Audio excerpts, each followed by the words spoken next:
Un chant funèbre. Grâce à cette prière, l'âme des guerriers morts restera près du village papou. Aucun ennemi ne pourra s'emparer de la force des disparus.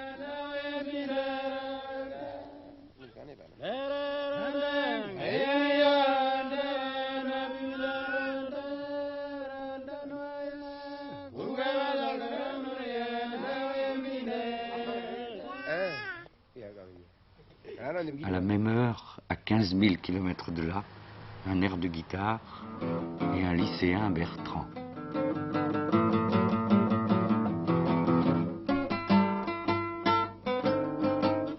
Un garçon dans une vie provinciale bien calme et une ville, Orléans-sur-la-Loire.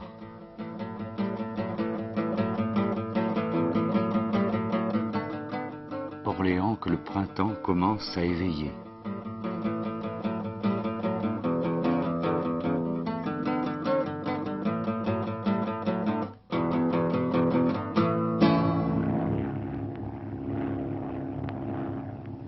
Aux antipodes, dans le Pacifique Sud, une île qui vit sans le savoir les heures d'une terre primordiale, la Nouvelle-Guinée.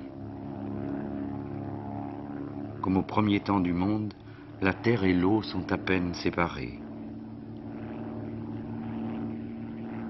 3 fois grande comme la France, la Nouvelle-Guinée est un des derniers lieux de vie naturelle. Comme autrefois en Gaule, chaque tribu, chaque groupe vit sa vie autonome et spécifique, soit dans la brousse et la montagne, soit dans la jungle des bords de mer.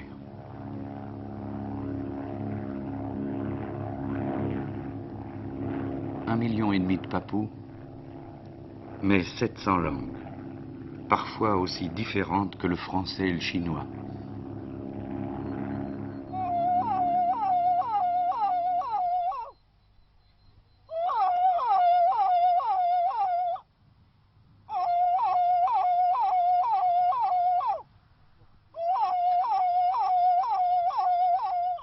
Voilà, pour nous l'aventure, ça commence ici à Orléans. Et nous allons aller surprendre un jeune lycéen qui s'appelle Bertrand et qui ne sait pas du tout ce qui va lui arriver. Et c'est ça l'aventure. Vous allez voir.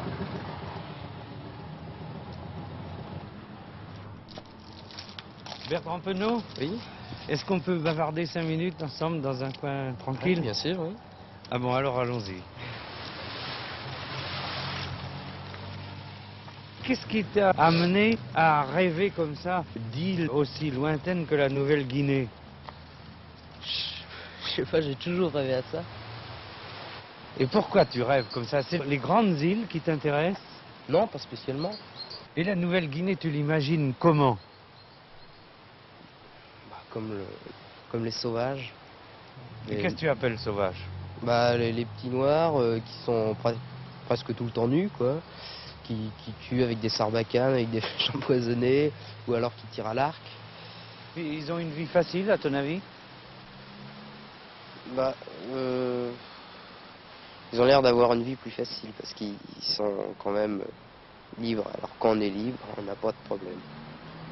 Tu les envies? Vu d'ici, tu les envies ou pas? Assez, oui. Moi j'ai envie de sortir, de m'évader, d'aller vers quelque chose que je connais pas, quoi. De changer de l'ordinaire, Mais pourquoi? Pour découvrir. Et tu as déjà économisé pour y aller? Enfin, tu avais déjà... Pas encore, parce que de toute manière, je sais que c'est impossible, que c'est pas réalisable, mais je sais pas, moi, ça. Tu c'est rêves. là-dedans, quoi. Mais pourquoi est-ce que vous me posez toutes ces questions? Eh bien parce que le principe même de l'émission qu'on tourne en ce moment, c'est de permettre de réaliser ton rêve. Et dans 2 ou 3 semaines, si tout va bien, tu te retrouveras précisément en Nouvelle-Guinée, avec nous. Ouais, mes parents. Justement, je les ai déjà vus et ils semblent être d'accord. Alors, qu'est-ce que tu en penses? Je sais pas, moi. Aux Champs-Élysées, pararara, aux Champs-Élysées, pararara, au soleil, sous la pluie, à midi ou à minuit, il y a tout ce que vous voulez aux Champs-Élysées. Aux Champs-Élysées, pararara, aux Champs-Élysées, pararara, au soleil, sous la pluie, à midi ou à minuit, il y a tout ce que vous voulez aux Champs-Élysées.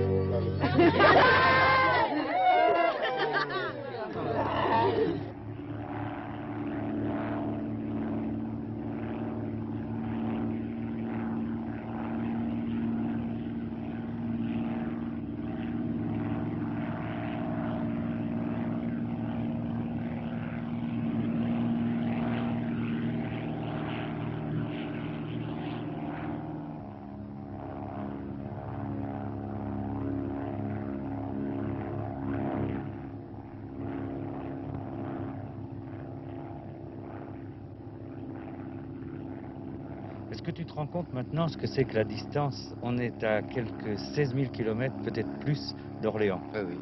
Oui, maintenant, je m'en rends beaucoup plus compte, parce que j'y suis. Oui, tu as traversé la Méditerranée, Mm. atteint Beyrouth, Damas, l'île de Bahreïn, Mm. donc le golfe Persique quasiment. Et puis après, on a atteint les Indes. Les Indes. Tout ça se compte en milliers de kilomètres. Après, on a passé au-dessus de Ceylan, Singapour. L'Équateur. Et puis à Singapour, on n'est même pas à moitié chemin quasiment. Il faut encore gagner l'Australie, Darwin, et puis arriver à Port Moresby et encore s'enfoncer.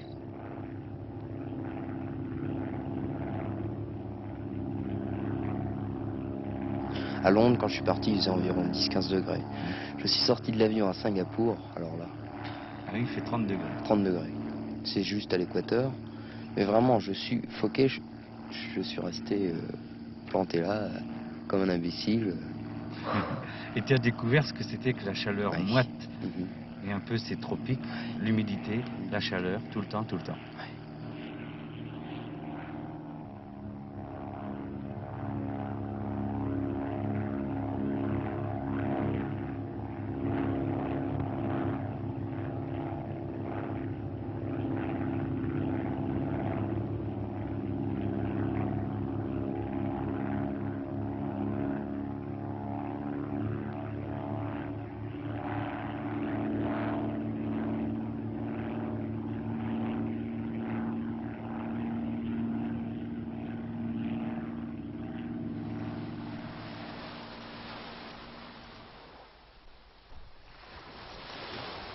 Tout au long de la côte, depuis Madang, Bertrand allait découvrir un à un les villages dispersés où les papous de la mer mènent encore une existence rêvée.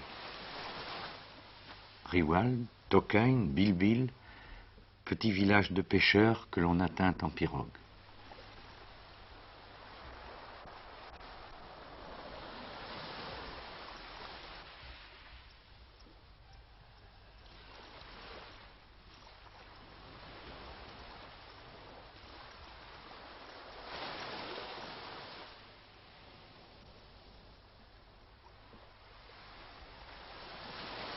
Chaque village sait encore accueillir spontanément.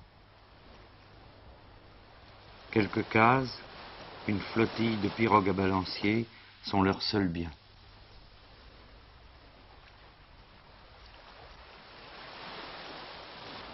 Je trouve que vraiment, ils ont l'air de respirer le bonheur. D'ailleurs, j'en ai questionné un, je lui ai dit, toi et ton village, est-ce que vous êtes vraiment heureux? Il m'a dit, oui, oui, on est vraiment heureux, on n'a aucun problème, c'est vraiment formidable. à peine de temps à autre le danger d'un requin ou d'un crocodile.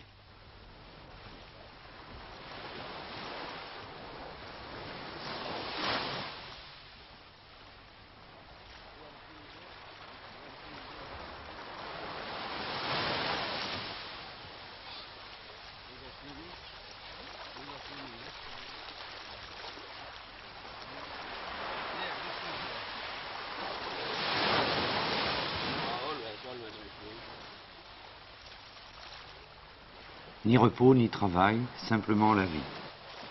Le village fabrique ses pirogues et la jungle en fournit tous les matériaux.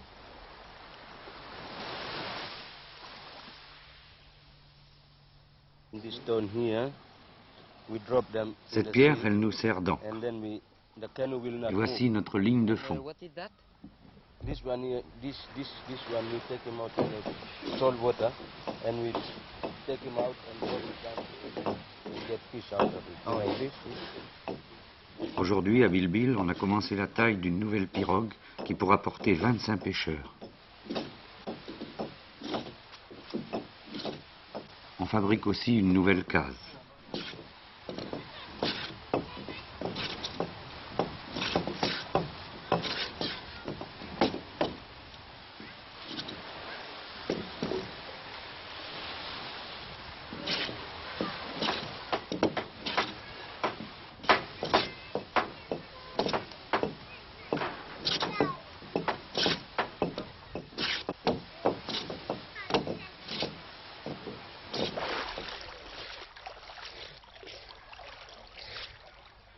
Un mourouk a été capturé.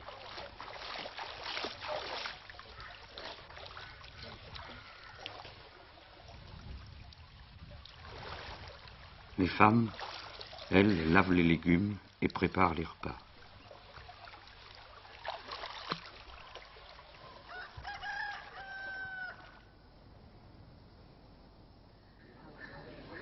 Aucune heure pour les repas. Quelques beignets de fleurs enrobés de poudre de coco. Ah, I'm belong with him or sample Mary, but by me car and cook like You married and I got. No, I'm single. You're single. You're not really married, huh? I'm married. Yes, I'm gammon, huh? yes. Married long as that. Mary bilang Une simple liane devient échelle. Et la boisson est là-haut, à 25 mètres.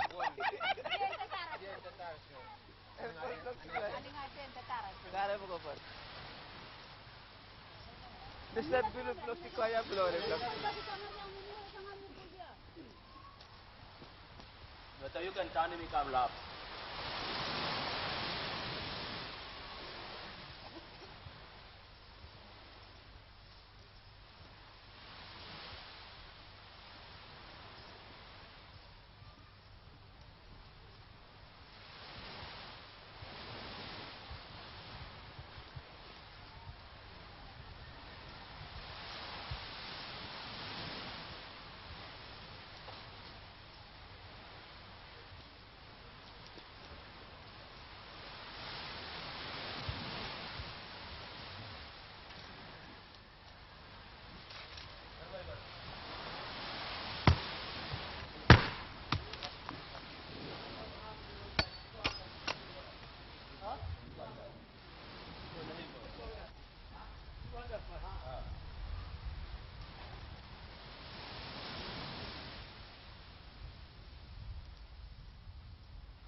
premier soir, écrasé par cette brusque rencontre avec la nature et des hommes si différents, Bertrand sentit naître une première question.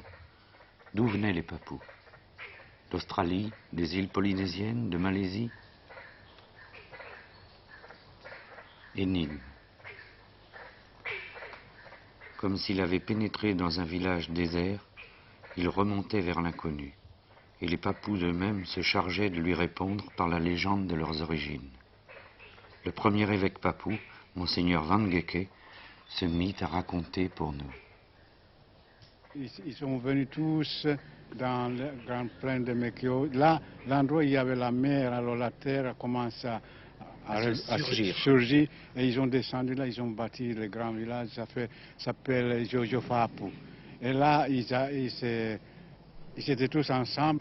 Et alors, un jour, déjà, Une pie. ils sont venus chanter sur l'arbre et les gens disent, ils chantent par la bouche. Les autres, non, par la queue, parce qu'ils bougent la queue en même temps. Alors, ils avaient une dispute, ils se battent entre eux et puis ils ont dispersé. Alors, c'est pourquoi maintenant on a des villages, d'autres villages partout surgis, sur le bord de la côte. Oui. C'est ça, donc on racontait, il y a une mémoire collective des mondes anciens. Alors, et vous êtes 3 fois chef. Vous êtes chef de village? Chef de sorcier, triple chef. Vous triple chef. Chef de sorcier, village, chef du village. Chef des sorciers. Oui, chef du village. Évêque par le pape. Oui, chef de l'église.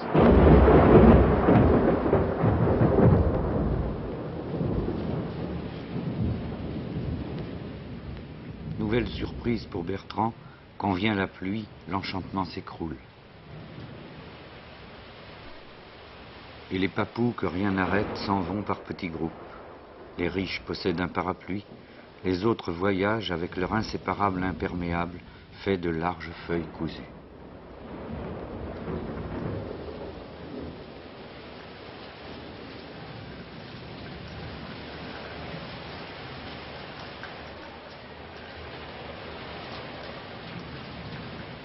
Les avions immobilisés, il reste la route pour atteindre le cœur du pays, les hautes vallées et la montagne.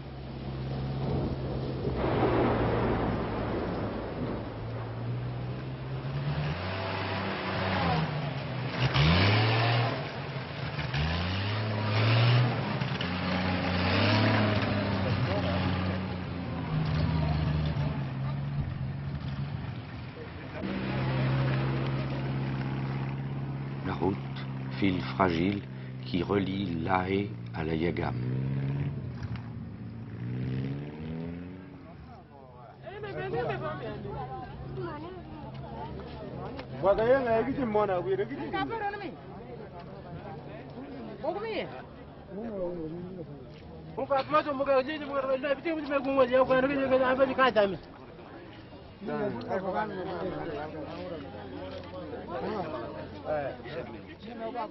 Ici, on parle toutes les langues. Inga, le Chimbu, le Melpa, c'est le lieu des rencontres, des échanges. Et Bertrand en ignore les lois. Le dialogue se fait avec un sourire, plus qu'avec une pièce de 20 cents.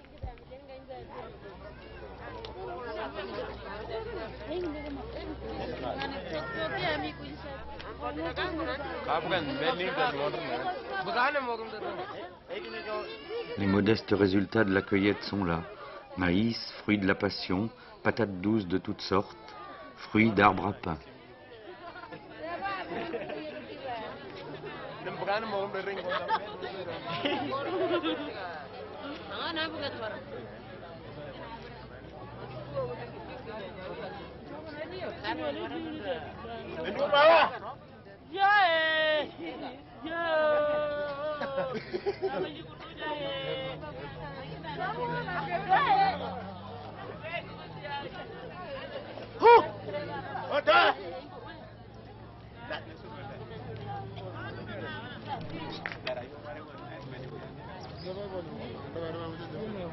On tresse les fibres qui deviendront filets pour l'enfant ou pour les fardeaux.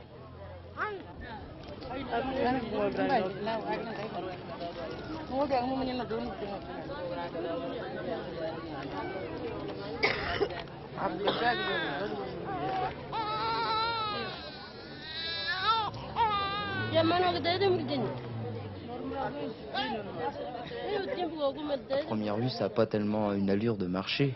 Ça a une allure un peu de foire, de rassemblement, de concentration, des gens qui viennent là pour se voir et qui amènent comme ça des fruits pour les vendre. Oui, D'ailleurs, mais- on ne croit pas tellement qu'ils les vendent parce que à première vue, on les voit assis dans leur coin, complètement avachis, avec quelques fruits devant eux.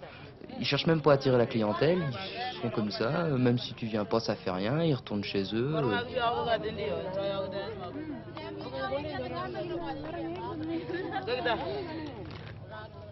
Tout est surprise. Ce scapulaire, par exemple, représente pour ce notable sa mémoire et sa banque. Chaque bâtonnet comptabilise un don qui lui sera rendu avec intérêt.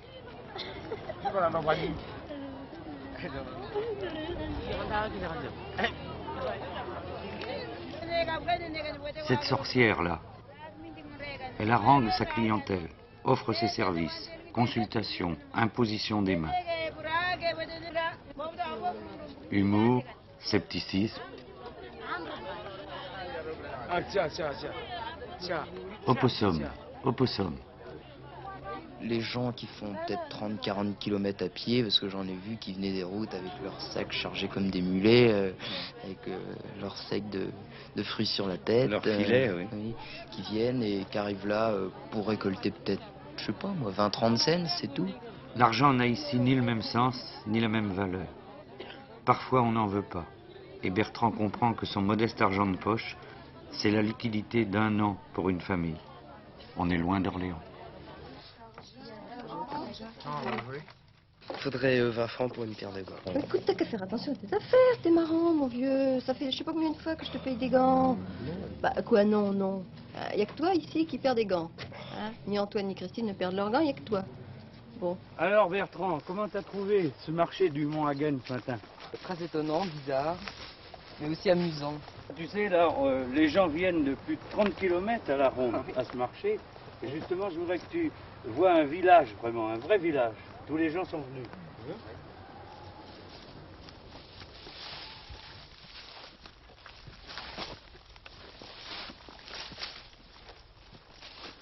Oh, afternoon. Good afternoon, ladies and gentlemen. Bonjour messieurs, dames, vous êtes les bienvenus dans mon village.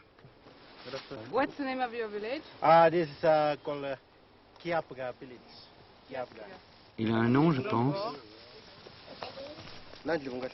C'est Kiapula son nom. How many people are there? Combien d'habitants? À peu près 250 ici. Mais les autres sont un peu plus loin, près des champs de café. 250 because some houses have been they're just beyond the hills there, and somewhere around down in the valley where the coffee trees are, under the coffee trees. Ici, les palissades pour nous protéger. This is my village, and Et puis vous allez voir toute ma famille. family. C'est mon grand-père, mon premier frère, There's my grandfather there. He's my cousin, and he's to my cousin. mon deuxième frère,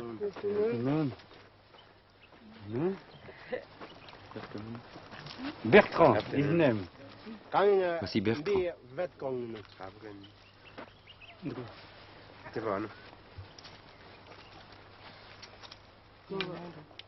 Alors, on pénètre dans le Go village. to the village now. We Over are the going. fence. On passe par l'escalier traditionnel, un petit tronc d'arbre qui sert d'échelle.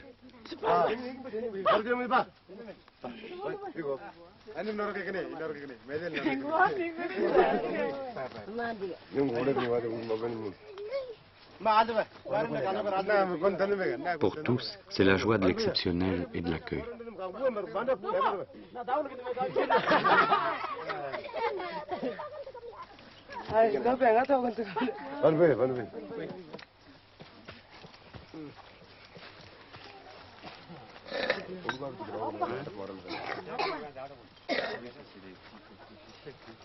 We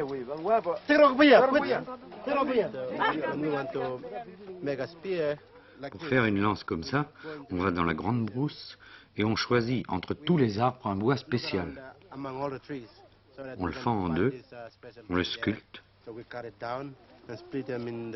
Et mon grand-père s'est battu avec cette lance quand il était jeune. Mais maintenant c'est interdit. C'est long à fabriquer. 2 jours pour un homme.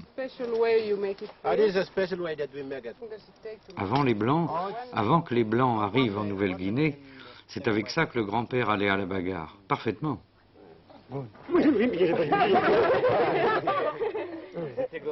That's what he says.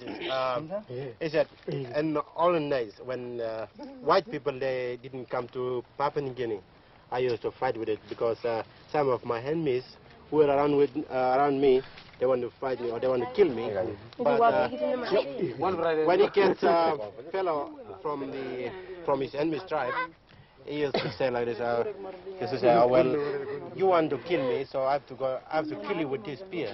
So it's just spear him with a spear. But this one. Tout jeune ici possède ce genre d'arc et ses flèches de combat. This are just especially made for fighting, just like shotgun, so that you just fire it and just get a spear and die. Face à cet accueil, pour Bertrand, le seul langage restait la musique.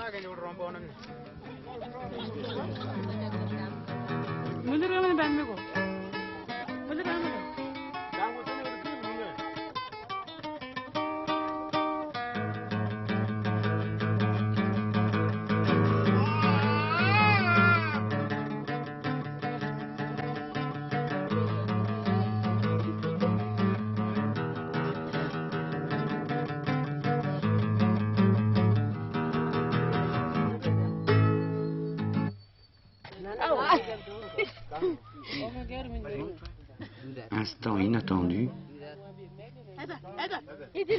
un des hommes voit une guitare pour la première fois. Timide mais fantastique adaptation, il tente de la maîtriser.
La nouvelle s'est répandue et l'on utilise le téléphone papou, spécialité de cette vallée.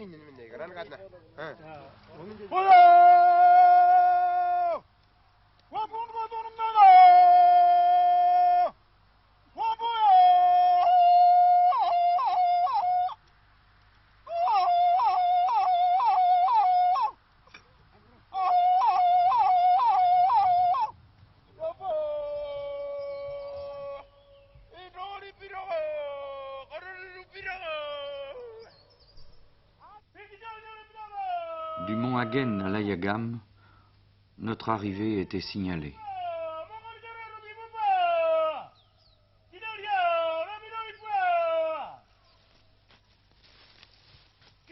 À mesure que nous nous enfoncions, il devenait plus facile de surprendre la vie la plus naturelle, celle des petits groupes perdus en forêt, cette vie simple que nous avons voulu fidèlement observer pour vous.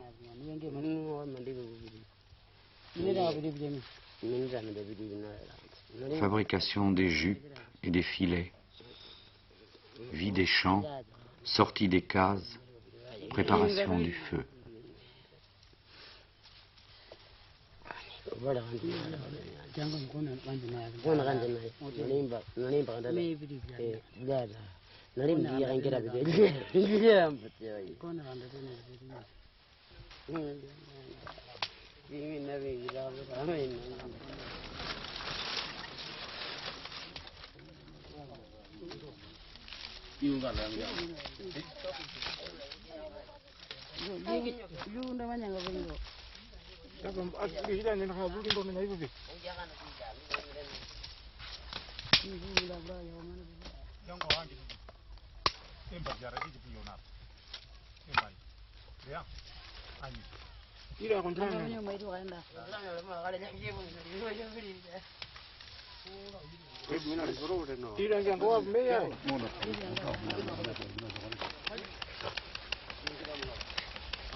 On chauffe alors les pierres et c'est la cuisson des patates douces.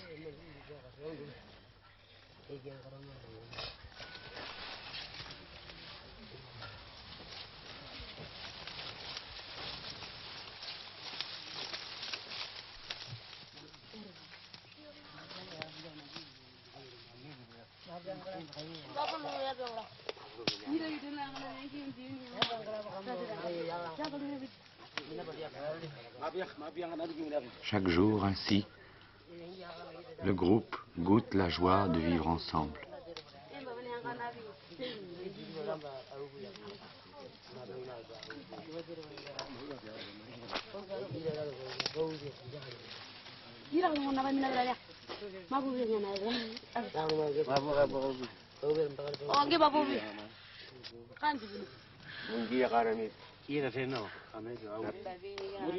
Perdus dans la forêt, soucieux de parure, ils vivent chaque instant comme un présent, jusqu'à la nuit.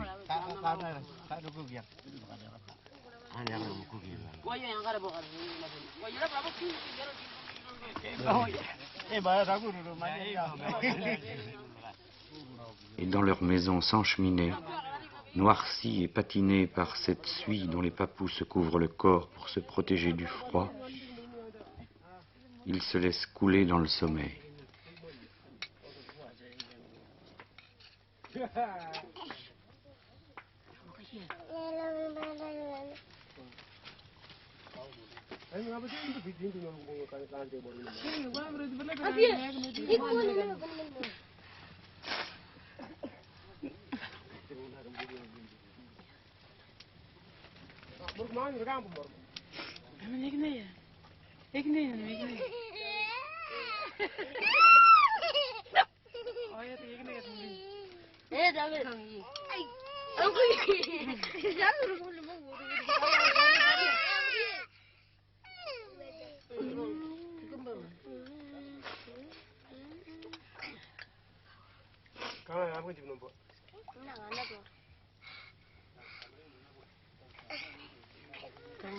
No,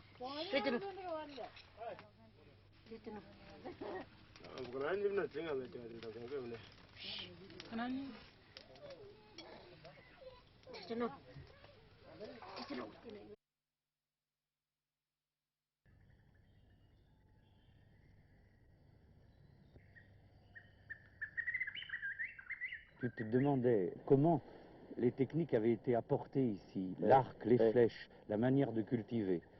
Alors dans la tradition, on dit que c'est un dieu de la montagne qui a donné ça aux hommes, et qui donc a révélé les techniques aux hommes de la vallée. Dans chaque clairière, les hommes de la montagne ont inlassablement répété depuis la préhistoire les gestes des premiers constructeurs. Matériaux simples, gratuits, parfaitement adaptés. Aucun luxe, mais une beauté due à la modestie et au respect de la nature. Quelle est la religion des Papous? Ça, je ne sais pas si on peut parler de religion. Chaque tribu papou, à des nuances près, est très reliée à la nature et aux forces, à ce qu'ils appellent les esprits. Alors il y a une infinité d'esprits. Il y avait un type qui s'appelle Aaya qui les avait donné tout. À savoir faire ceci, faire les pirogues, les arcs, les flèches. Et c'est ce type qui avait donné aux hommes des légumes, de tout. Au fond, il y avait un Dieu Oui, qui avait oui, tout comme donné. un Dieu. D'après, ils avaient un Dieu et puis il y avait un fils aussi. Il avait un fils et puis cet fils, il est mort, alors il apporte ce fils et puis tout en pleurant, passant par ici et puis il y a toute une histoire. Alors il est enterré et puis il est retourné sur sa colline et puis là il a donné des objets comme ça, de savoir-faire et puis à la fin de tout il a jeté un cadavre. Alors il dit aux hommes, si vous attrapez ça, vous ne mourrez pas. Alors les gens ont été prêts pour attraper, mais ils ont eu peur, ils ont retiré la main, et puis le cadavre a touché les bouts des doigts et des pieds.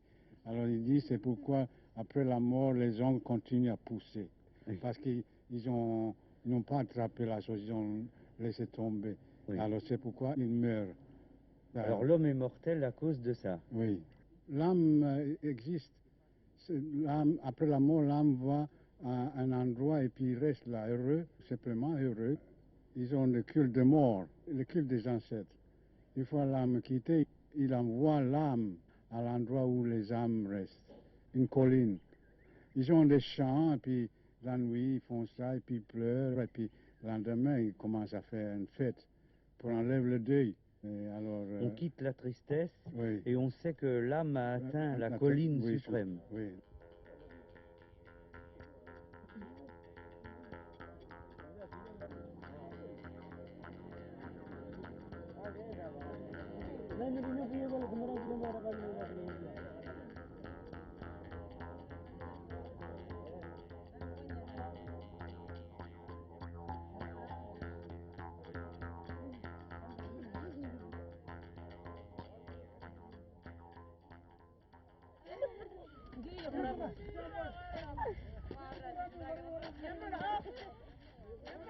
Si la terre est tombeau, elle est aussi berceau et terre nourricière. On la cultive, on la remue, on la caresse, on la forme en mamelon. Et cette technique permet d'accroître la surface cultivée et de maîtriser l'écoulement des pluies.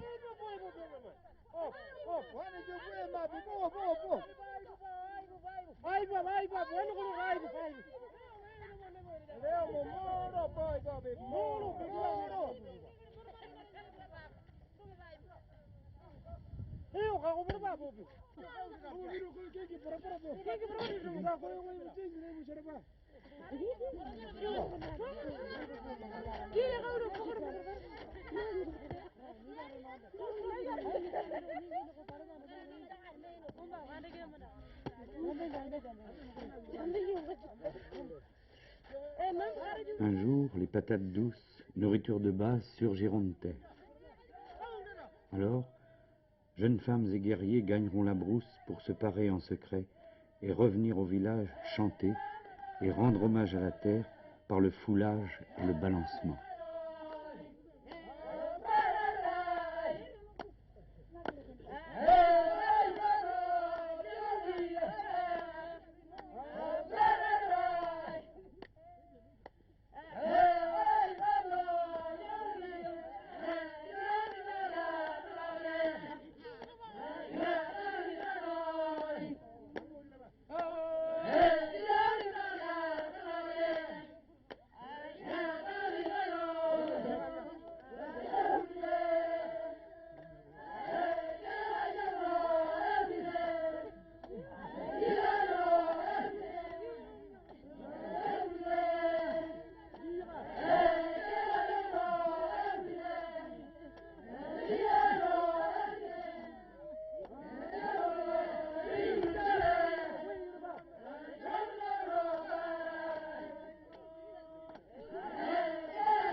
cette route a été faite en amenant en DC3 6 millions de tonnes de matériaux pour construire les maisons, amener en pièces détachées les camions, les bulldozers.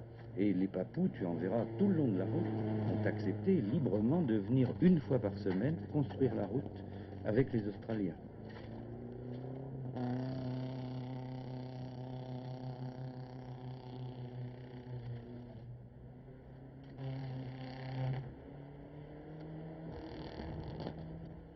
Pour mieux comprendre le rayonnement et l'équilibre de ces hommes, il nous fallait aller plus loin.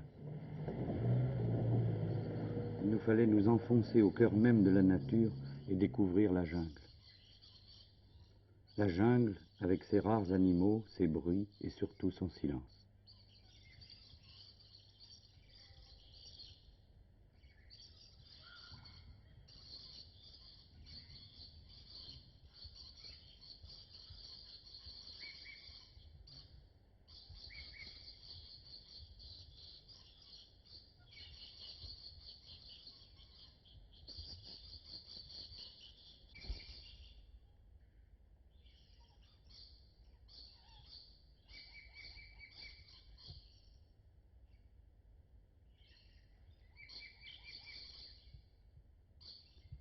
Silence peuplé de vie et de rencontres inattendues.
Je découvre quelque chose quand je vois ça. Je découvre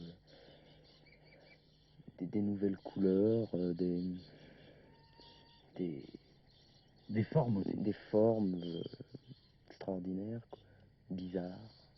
La nature, là, a une imagination ouais. fantastique. Ça pousse de partout. Et tout s'accorde, toutes les couleurs s'accordent.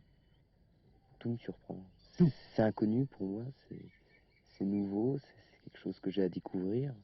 Et qu'est-ce que ça te fait, l'inconnu, justement? Ça me fait un peu une peur intérieure. Oui, j'en ai bavé. Les premiers jours, j'en ai vraiment bavé. Maintenant, ça va, ça se tasse. Je commence à plus m'habituer. C'est mieux. J'ai été dans un marécage, je marchais. Et vraiment dans la boue, dans la vase, dans les herbes. Et tout d'un coup, paf, à 50 cm de moi, je vois une énorme araignée noire et jaune, d'ailleurs très belle. Mais ça fait pas toujours plaisir de voir ça à 50 cm de son visage.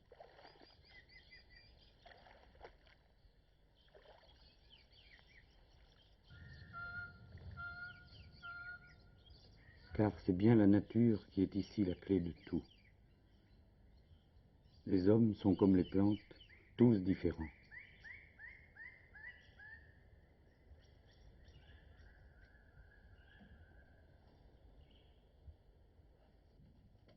Visage, longue filière ininterrompue depuis la nuit des temps.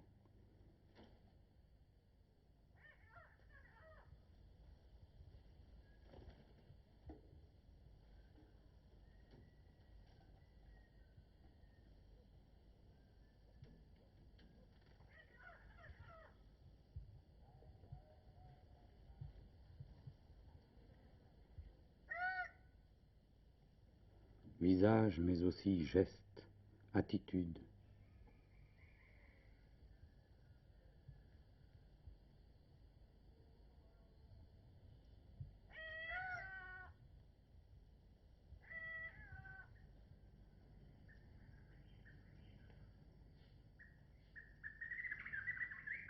Signe d'une royauté que les cérémonies rendent plus évidente encore.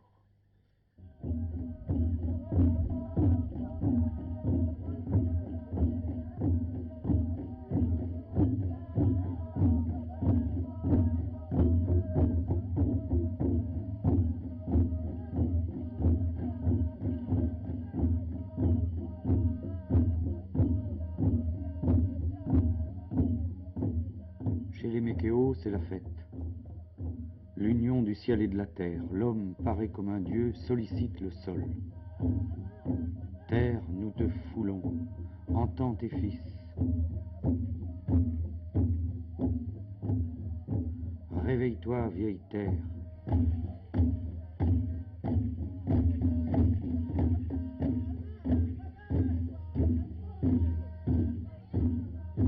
Entends tes fils. Réveille-toi, mère des hommes, berceau des Mékéos.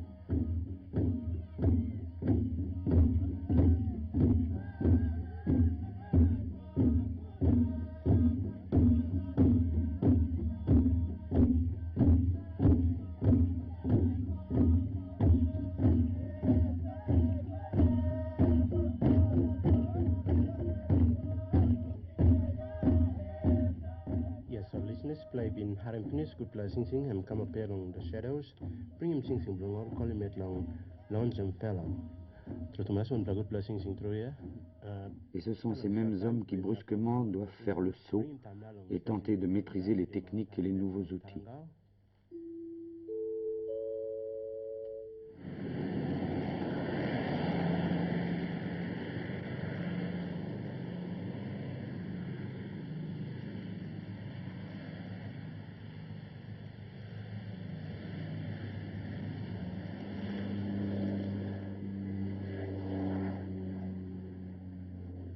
Certaines acquisitions du modernisme les consternent encore.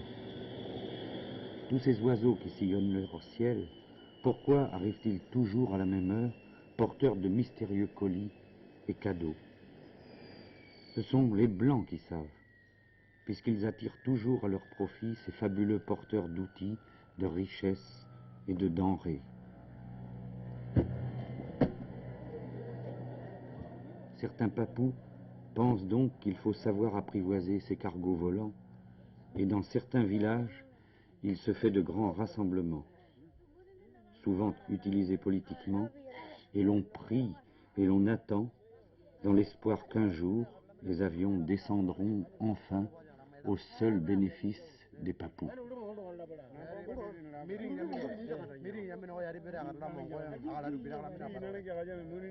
En attendant l'indépendance, la justice coutumière australienne arbitre les conflits, les guerres locales, les litiges de territoire.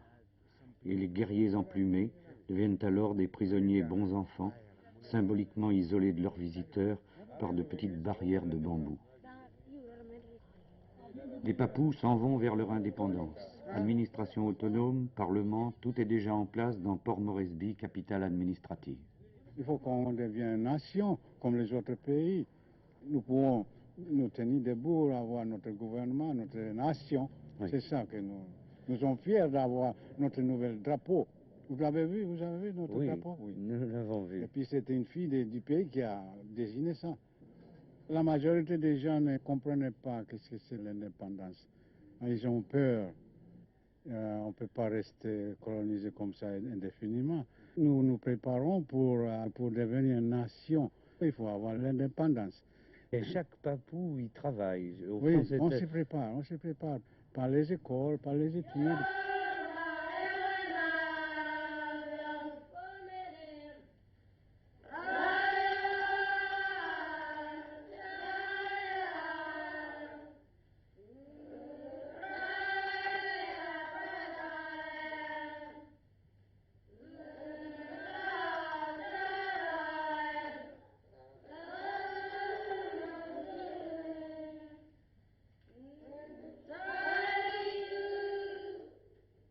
Nous avons surpris la dernière classe d'un instituteur australien.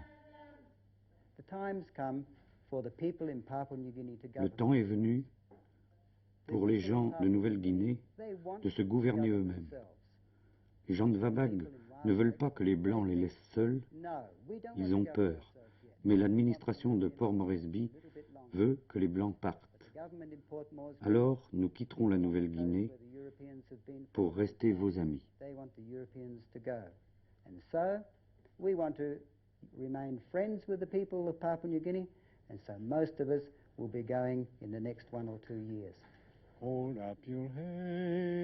Déjà, l'évêque et chef sorcier a rêvé d'un hymne national qui parle d'oiseaux de paradis et il le fredonne pour nous.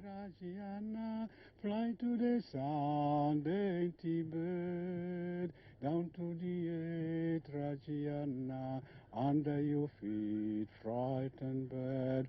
Advance ahead, Rajiana, high must we aim, Rajian, yes. Le Premier ministre, Michael Somare, le voici. One of the priorities of an independent Papua New Guinea must be a national awareness and must be unity among Son souci est de s'appuyer sur un sentiment national et de veiller à ce qu'il y ait une unité entre toutes les tribus.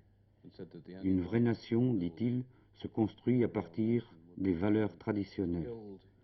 Notre société, nous l'acheminerons vers le progrès, vers une vie moderne, mais sans perdre les vraies valeurs, et notamment le système traditionnel de nos échanges, par exemple.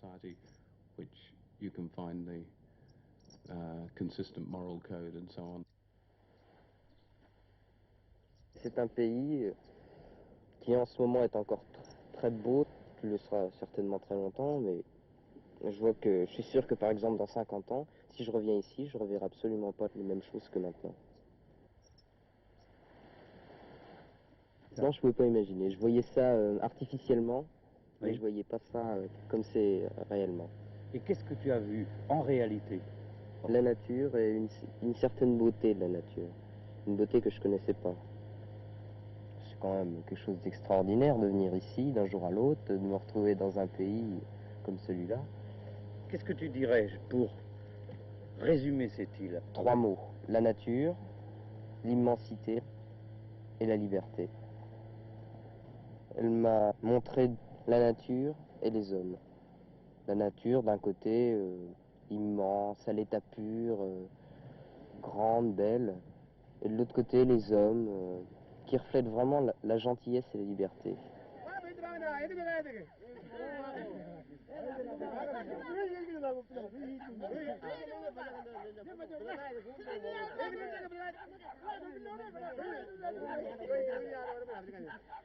Une dernière nuit, celle des adieux. Une vision qu'aucun livre ne pouvait donner. Les Papous n'ont peut-être ni pétrole, ni or, mais ils ont préservé le bien le plus précieux, la pureté originelle, la simple joie d'exister.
Mana